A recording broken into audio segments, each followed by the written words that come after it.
Alrighty. I'm going into this very blind. I did not know what was coming today more than anybody else in the community, which is to say, I had no idea what this would be. I had even, I think, said that I was very skeptical of CC turning out to be a cube, but sure enough, Curators Cube is now live, and we're doing a fun little playtesting draft just to get a feel for the cube environment. From what little bit I've read about it, it is very typical archetypes that you would expect for a sort of normal cube, just with all only cards from the Revolution card pool. And might I just say, dear fucking god, this first pack is crazy. Um, this is hard. This is already immediately super hard. Um, Diabolical Minion, just crazy, crazy powerful card when properly built around. Though I'm skeptical of how good it would be here when you can only ever get one copy. Does have me leaning towards not picking the minion here. Amaret, Hope of Night, also just classically crazy strong. They're definitely where I'm at right now, I think. I'm not super optimistic about taking a multicolor card on pick one, but if I'm going to take a multicolor card on pick one, Amaret is like top three multicolor cards in Revolution history that I can think of.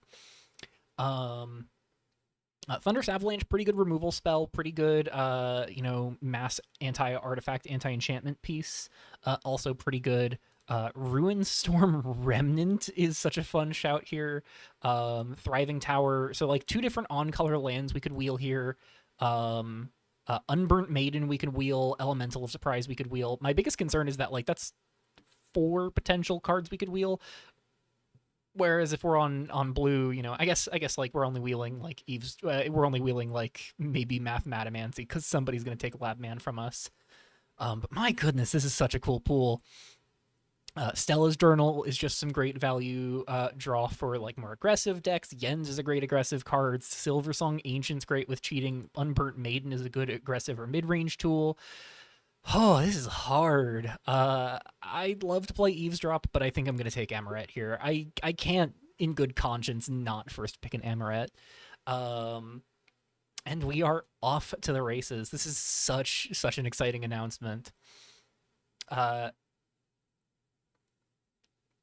ooh, Cartel Muscle, not super good. I don't think it's not bad by any means. Like this is definitely uh good at just pushing damage over time, but I don't know if we're going to be looking to take a ton of actually this is a really tough pick because there are four cards in here I really like. So I did observe that there are two on like semi on color lands that are both in green. So if either of those wheel, I would love to pick up a Rogue's Palace Card Shark and try and aim for a like low curve, more aggressive deck, topping out at Rogue's Palace Card Shark and Amaret. But one of the things I could also do is not kind of go into a splash for a third color yet. At which point I'm taking either Prince of the Pride here, uh, just such a good card to just sort of build up value over time. The more turns you spend with this in play, the more powerful it gets. Or I could take Primal Fisher, really great fixing. Or I could take Lay Shard and potentially drop an Amaret on turn three. Uh, I think I'm gonna go Lay Shard. I really like this card in Constructed. It's always just a card that's like on the fringe of my like radar as far as how much I could justify putting it into a deck. Um, but I think especially in a cube environment like this, things that just kind of replace themselves can help accelerate you out to more powerful threats like Amaret. Getting a Primal Fisher would be nice. Somebody is going to be taking that. We're not going to get it on the wheel, but I think I just got to take Lay Shard. And passing that Seeker there is really scary because somebody's going to get Yens into Seeker and be very happy. Alrighty. Another really tough pack here. We have Braze, just a really classically strong removal spell. We have Ukshu, Crossroads of the West, which is good fixing, and that land ability is pretty solid as well if we choose to play it as the utility land. Gleaming Laser is crazy strong, but really asks us to be in three colors. Lichbound Arsonist is also pretty solid. 2 mana, 2/1 that's just always going to at least get to shoot a creature for 2 when it dies, and might potentially be larger depending on if you've cast non-creature spells in the turn. So definitely some tough picks here through this draft so far. I think, I gotta just acknowledge how powerful Braze is. Braze is just such a good removal spell. And we're definitely kind of skewing towards like some sort of a like more mid-rangey grindy plan. And again, tough choices. Ferocious Flame, another classically good removal spell. But Bringer of Heliod's Light is also very solid, both as just, a 2 mana pacifism if you need it, or a 4 mana 3/1 flyer that comes with a pacifism, both very solid. We could take Sir Hogginsworth Quartermaster and try and find some equipment in packs 2 and 3, though we currently don't really have anything besides Amaret's tokens or themselves to wear those equipment, besides, I guess, Hogginsworth.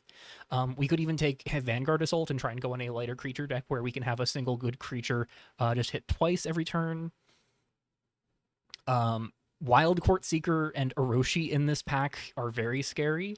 The green player at this table is getting very suited up, and Raise Rampage going around as well. Oh, that's a little scrunch on Draftmancer View, but very, very good card as well. I'm torn here. I'm torn between Hogginsworth, Pharaoh Flame, and Bringer. Without any creatures, Ferocious Flame is going to be a little hard to enable, but if we can get those, good mid-rangey creatures, this card has just such a good ceiling. As much as I want to take Hogginsworth, as much as I want to take Bringer, I think I'm going to take another removal spell here. Alrighty. And this is, I think, the first pack that is just much worse for us. We have Planned Obsolescence and Pensive Caldera as our only 2 real options for on-color cards. We could take Mistwreath Stones, not a terrible card, but not truly great by any measure. Nice tool to have. There's going to be people doing graveyard shenanigans. Maybe we just want to have this tool available to us. If we were in blue, if we'd taken that pick 1 Eavesdrop, I would snap this Cursory Glance up so fast. Although I'd be sad to have to let Ephemeral Mire go for it. We could take this Misty Peak and anticipate maybe getting something blue back. Because we could play like blue red and splash white for Amaret. But with all of the good blue cards we've passed, and with having to pass like a Cursory Glance here, I think I'm going to take the Mistwreath Stones and just shove it off to the sideboard for now. Okay, yeah, this is some good stuff. Justiciar, Overseer, and Scourge of the Spine, both very, very strong cards. I'm going to take Justiciar here, just very good at blowing out opponents on combat.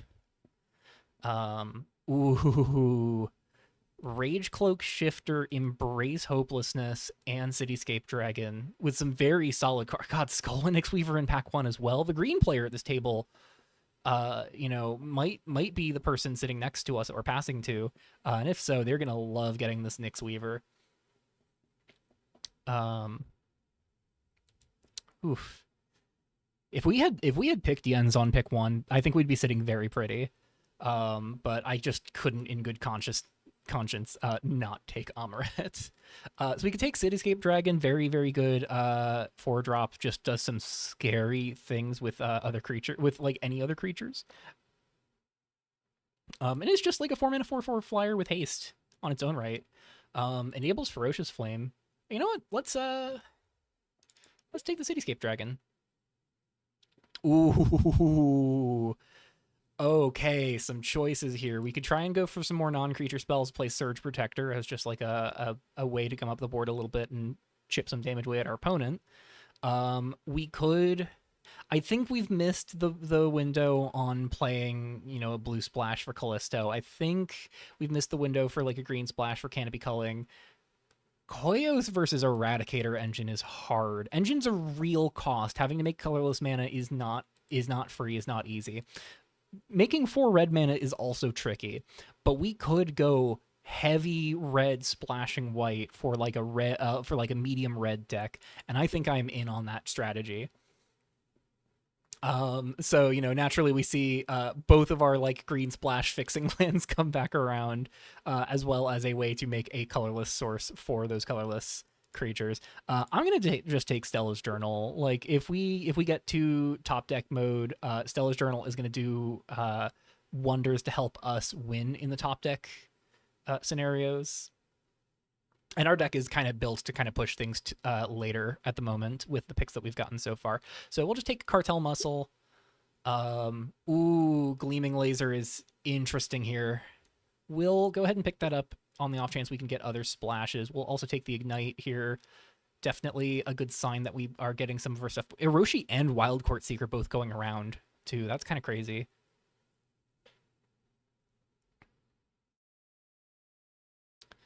All right. So definitely interested to see how this all shapes up here.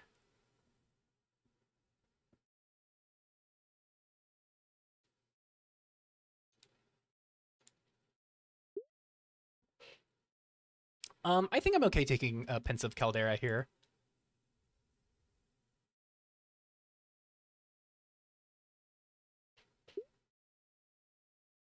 Oh, Reward Goliath or Orovis. I'm going to take Orovis just to deny it to other people. One of the things that is a reality of, going into a draft league, a draft tournament like this, is you do need to be mindful of, how often are you going to hate pick things just to try and keep them from opponents. I generally try to avoid hate drafting when and where I can, but it is a skill that you do have to develop as far as identifying what cards you just cannot afford to let somebody else at the table have. Um, so that is a skill I might have to hone over the next week or so before we dive into sanctioned drafts. But yeah, I'm kind of happy with how the deck is developing so far. Cartel Muscle, I would not mind finding things to cut. Finding things to cut this for, but we're not really at a place of making cuts quite yet anyhow. I am going to move Mistwreath Stones into the main for now. I'll keep Gleaming Laser in the side, barring picking up a bunch of fixing. I'm not sure how well we can support Gleaming Laser. Hidden Ancient Stirrings going around the full table. Interesting.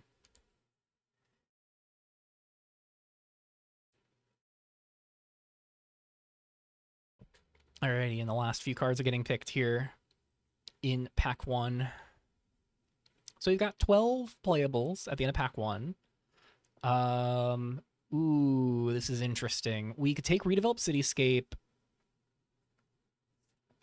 Does just great work at helping to smooth opening hands. We could take Fencing Master. Pretty solid. Not wants to push a little more aggressive than we're going, which might be a problem. Realize the Delicate Ideal has that same issue. It does want you to have more cheap cards to play, and we are pushing a little higher up on the curve. We could take Luxurious Estate. We could take Secluded Farmland. I think so. So the signals that I think I was seeing through that first pack, I think people are pretty deep on the black. I think there's going to be some people with good motivation to be on blue and green. I feel comfortable being in red. I could take Piece Together and try and build a Piece Together deck. This is a very strong draw engine, but I think Stella's Journal is going to be fine for that purpose in its own right. I think Luxurious Estate's not coming around if we don't take it. I'm going to take the Cityscape. And we'll see how that shakes out. Ooh, good lord. Ooh, wow. So this is a toughie. We have two very good red multicolor cards here. We could try and push that green splash and try and pick up those red green duels coming back around for an Abominable Avalanche. This card's just so good. I think I'm going to take the safer bet of Light Vein Arrow, though, just because we do know we're probably going to be playing white for Justiciar, Overseer, and Emeret. Justiciar, Overseer, get that wording correct. So I think we're going to take the Light Vein Arrow. Just grab more interaction. Ooh. Assemble the Mob. Wildfang Cavalier, Breakbot, Wasted Watch Post. All interesting. Plasma Armory, probably not. We could take Wildfang Cavalier. It's probably going to be where I'm at here. Just in the blind. Summon Mob's not bad, though it is pushing aggressive. The same is true of Breakbot, and we're not looking to be too aggressive, so we'll take the Cavalier. Ooh. Ooh. Interesting choices.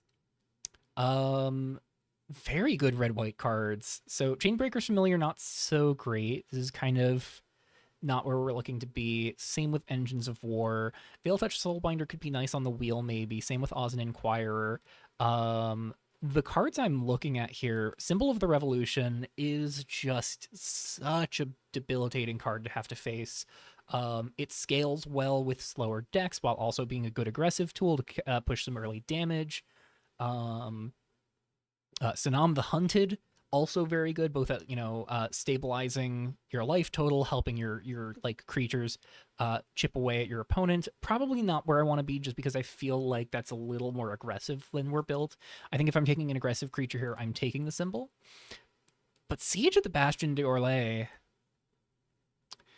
that kind of does what we're doing to some degree. This is just going to put a creature into play every turn and gum up the board. I think I'm about it. I think I'm about the Siege. Ooh, another tough choice. So we can take Dormant Crag, Brave Wing Hero, Spirited Protest, or Satyr Arsonist. All of these are solid. Brave Wing Hero, probably the most aggressive of these pieces, so not quite where we're at. Spirited Protest, good at coming up the board, good at pushing in a sudden creature to be able to deal some damage with haste. Satyr Arsonist, good at picking off utility lands, especially good with some of the powerful creature lands in the format, like Miasmic Cove. Dormant Crag, just great fixing. I'm between, I think, Dormant Crag and Satyr Arsonist here. Arsonist is just so good for dealing with some things we might otherwise have trouble with. But I do think I want to pick up some degree of fixing, because I do have a quad red card in a deck also trying to cast some white spells. So any cards that can help me make that more consistent is desirable. Would love to get this Arsonist on the wheel, though. Ooh, another interesting set of picks. Incendiary Flow, Disposable Mook, Firebolt, Heroes Never Die. All pretty solid cards. I think Heroes Never Die is one of the things we could have been paid off for being more aggressive, though there are some things we could do. Heroes Never Die can get back Ley Shard. That's kind of it right now. So yeah, we're not in on Heroes Never Die. We could take Mook as just a way of going up the board early, and if our opponent ever attacks into it, we get to make the gold token and then cast our 4-drops a little earlier. I like just taking this Firebolt and trying to get that Incendiary Flow on the wheel. Okay. Crafty Informant would be nice. I'm going to take the Strong Arm Gambler. Can help us fix our draws a little bit, and is just a solid body on its own right. Okay, that is a good piece for us to pick up here. I would love to take this Shifting Layer specifically with this card. It's kind of really awkward that Gate of Realms and Shifting Layer are in this same pack here on pick 8. Oh, kind of heartbreaking, honestly. Would also not mind taking a Wipe the World Clean, but we're only getting one of these cards, and I'm going to try and pick up more utility lands because Gate of Realms is just so good. I love this card so much. Alrighty. Loving how this is shaping up. Kind of wishing this was my my draft deck for the draft league, but alas, it is not. Okay, so I had Suspected that what we'd be seeing would be Realize the Delicate Ideal coming around, Fencing Master not be coming around, and sure enough, that is where we're at. Um, I do like that Realize the Delicate Ideal gives us until the end of our next turn to play the card. So as long as we know we're going to have 5 mana on our next turn, Siege at Bastion de Relay is playable. Any of our spells are playable. So Realize is pretty solid in that, right? And the graveyard value of having the coalesce cost and having a 2/2 double striker out of our graveyard that generates card advantage is pretty good. Comparatively, like we could take the piece together, but we are a little light on having a bunch of different multi-type permanents enter. We could have piece together draw us a card if we play land plus Koyos, but that's really hard to play a quad red card with a white 1 drop. um I think I'm gonna take the Realize here. I'll take Stone Circle and be very happy about it because we can play this tapped to make a glyph token, which we can sacrifice to scry 1. Or we can pay 3, tap this, and sacrifice a glyph to draw a card. We have a glyph that we picked earlier. Yeah, I'm happy to take Stone Circle, especially with Gate of Realms. I'm looking to take utility lands if I can. We could take Clays. We could take Breakbot. We could take Assemble Mob. I'm gonna take Clays. We have 2 Planeswalkers already. If we can flip Clays, this is just such a good Planeswalker to get flipped. And in the meantime, it is a solid Savannah Lions. So no harm in it. And we got the Veil Touch Soulbinder on wheel, like I suspected we might. So we are at 23 in the main deck. We can start making pushes towards cuts. One of the things I am going to be looking at as far as pack 3 goes is red duels, regardless of whether or not we got the Satyr Arsonist back. Oh, that's great. I'll take Nation Lightvein too. It's a non-basic for Gate of Realms. Maybe we can even make this all as dust castable. Probably not, but it's a consideration. So part of why I'm looking at non-red-white duels that are still in red is Gate of Realms being able to find more fixing for Gleaming Laser. Notably, we can also cast Gleaming Laser off of like any non-red, non-white color off of Ley Shard. So I'm feeling very confident. We're gonna have to make some cuts here.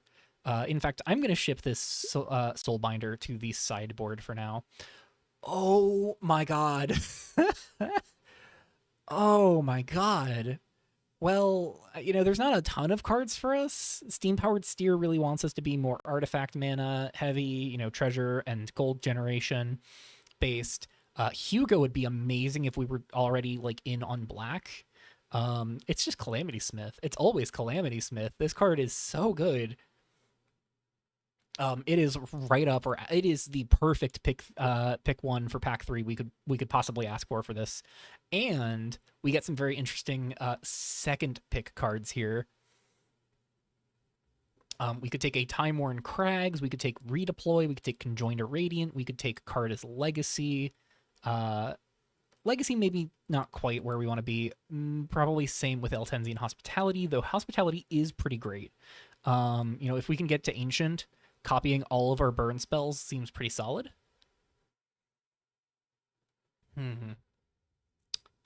I'm between Irradiant and Time Worn Crags, and maybe Protoplasmera, because Protoplasmera is also a good mana sink.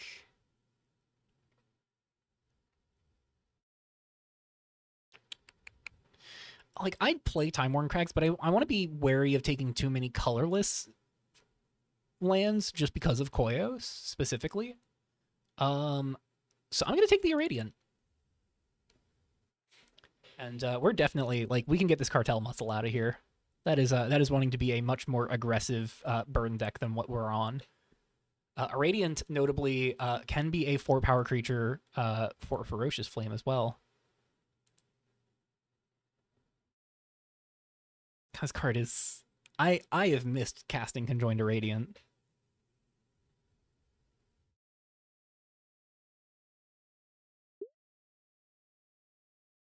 Oh, Kaineos Bladebound would be amazing if we were in on it, but Titan Stairs! Oh no! Titan Stairs versus Coalesced Mesa versus Emblazoned Hooligan, Orcish Bloodhunter, Cliff of Protection, Gone Pickin'?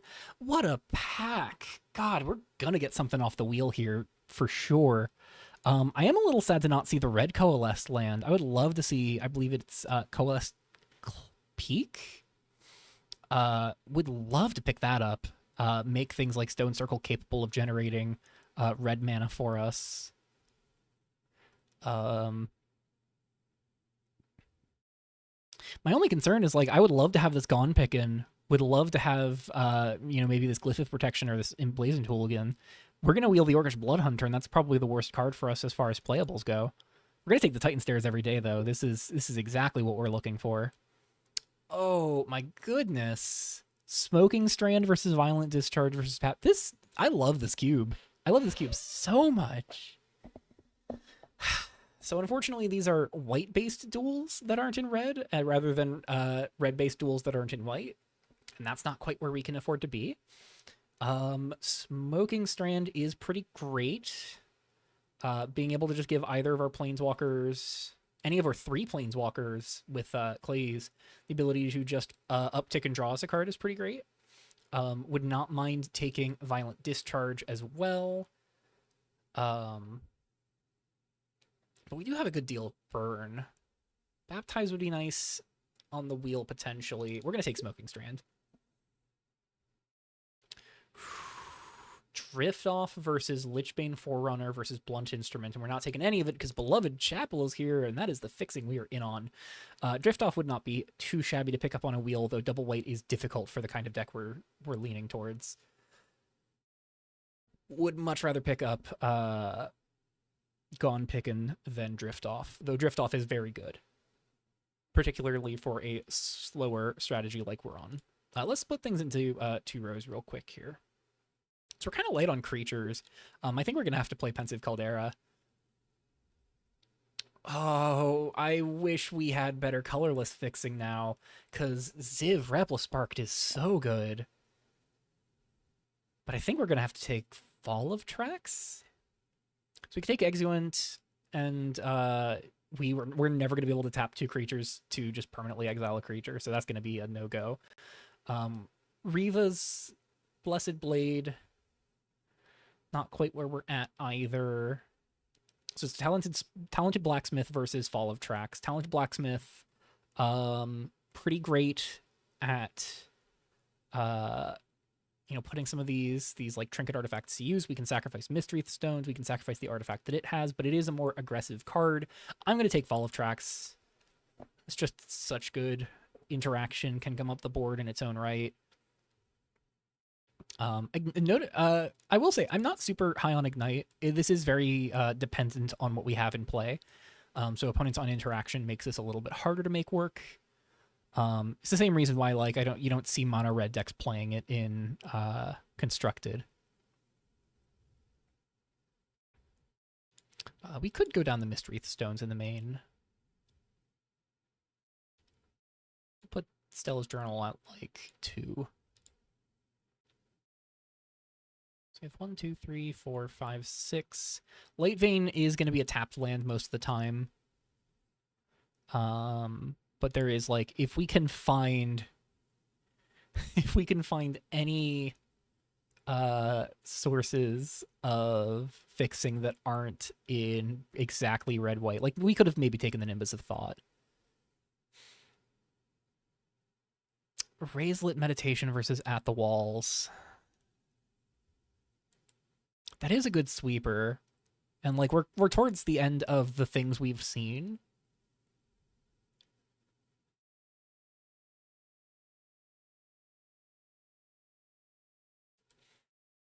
We could take Quarry Shaft.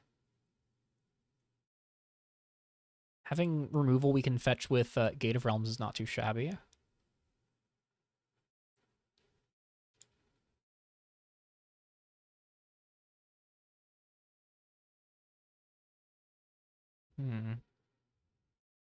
Wow, Ancestral Secrets going around is surprising. I suppose there's like one person who might be heavy blue and they're just They just know that they're going to get that back. I'm going to take the Quarry Shaft. Ooh, hello, Rune Mage's Wrath. We don't have any spells with mana value 6 or greater to fetch with Chasmal Rift, though this is a good card. Even without tutor targets. We're going to take the Rune Mage's Wrath, though. This card's just so good. Makes a bunch of glyphs. If we're up against a smaller deck, and then we can turn those glyphs into draw with Stone Circle.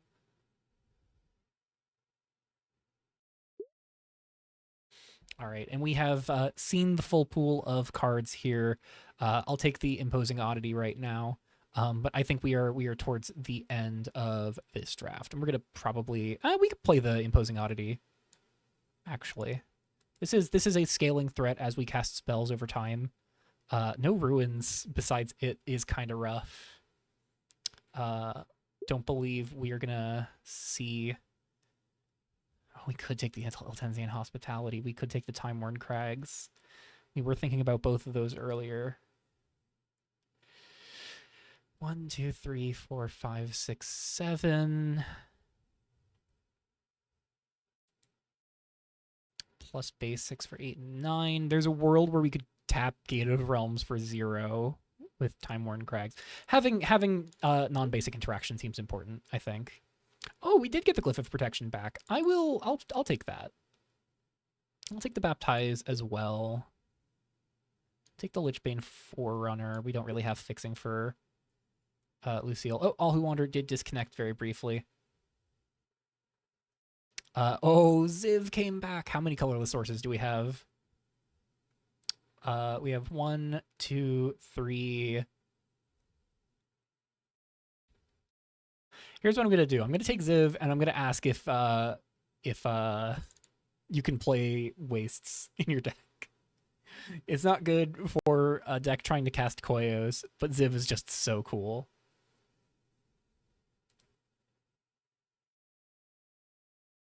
And it's not like we'd play Exwent. Alrighty. So I think all of these creatures are fine. We don't want to have too few creatures.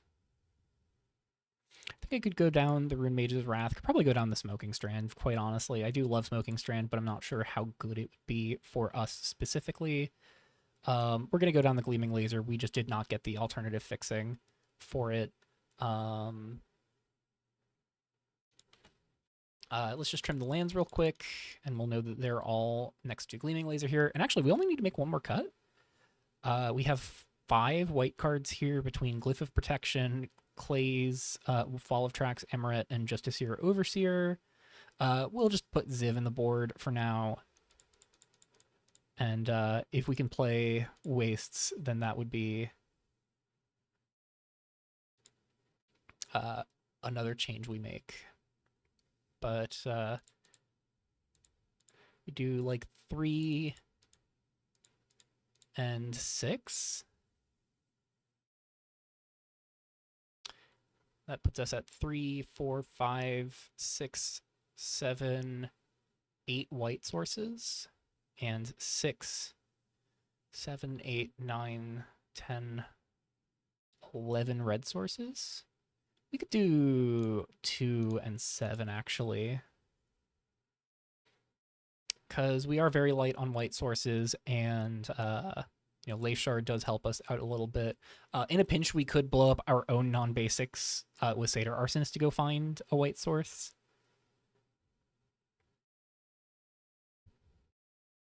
So, yeah, I love where this deck ended. So cheers. That is the sample draft for the Revolution Curators Cube. Super excited to get into the official tournament. I will have videos covering my run of the Curators Cube Gauntlet in conjunction with the GP games this month. That's going to be very exciting. 2 different tournaments happening concurrently. Lots to see, lots to have fun with. And lots more Revolution to play. So that was just a sample draft. As far as I'm aware, we're not going to get to play any. We're not looking to really play any games with these decks. This is just sort of hypothetical. So as much as I kind of made choices based on where I want to take decks for play, these are not decks that we're actually going to be playing today. Though believe me, I do kind of want to shuffle this up and play it against somebody else who did this draft just to see how this feels. In the meantime, more excitement comes as we lead up to GP. I believe it's Petrasia or Petrasia. So lots of excitement coming down the pipe for us this month. And of course, this isn't even getting into what our special variant format is in April, which I have been told is going to flex my reviewer muscles quite severely. So I'm interested to see what the hell that means. In the meantime, can't wait to try this cube out more. Can't wait to figure out what I'm playing in the GP, and just generally can't wait to play more Revolution. And hopefully I will see you all in the Revolution chat.